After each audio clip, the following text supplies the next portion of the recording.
If you have ever taken Latin or Spanish in high school or college, you probably used a grammar book to help you learn the language. You also may have wondered how your Latin or Spanish grammar book was organized so that you could learn it more easily. More than 500 years ago, Elio Antonio de Nebrija was an educator from Spain whose scholarly contributions to both languages has unofficially made him the father of Latin and Spanish grammars. Nebrija's greatest contribution to Iberia and the rest of Europe was the first Latin grammar book, Introductions Latin, written in Spanish in 1481. In 1492, Nebrija also composed a Spanish into Latin dictionary.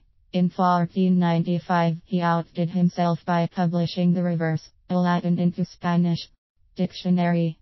They were the first Latin grammar and dictionaries printed in Europe, which was revolutionary because every book printed before was written completely in Latin.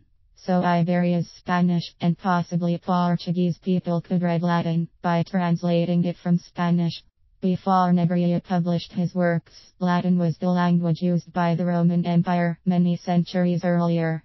Over a long period of time, countries that had been conquered by the empire, such as Spain, France, Italy, Romania and Portugal, spoke in classical Latin for written communication and vulgar Latin for oral communication. As the centuries wore on, dialects of Latin were being spoken in each of these countries and became independent Romance languages. However, the formal classical Latin of the Roman Empire survived in written manuscripts that included classical Roman literature, formal speeches and sermons about morality by the Roman Catholic Church. In 1492, Nebrija wrote the first grammar of a modern European language to be published, La Gramática de la Lengua Castellana, grammar of the Spanish language. To the rest of Europe, a grammar book in its country's own language was unheard of. Nebrija actually published this book for Isabella, the Queen of Spain, so that she could use it as a tool to centralize all of the other languages from different parts of Spain into one language, Castilian, for one empire.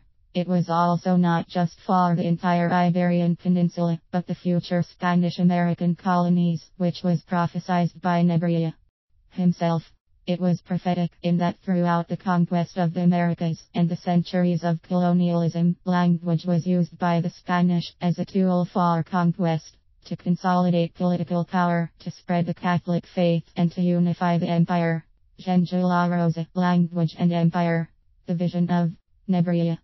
Nebrija divided his Gramática into 4 parts: spelling, speaking, meaning of words and their origins, and grammar and parts of speech. Nebrija included a 5th part, about methods of teaching the Castilian Spanish language.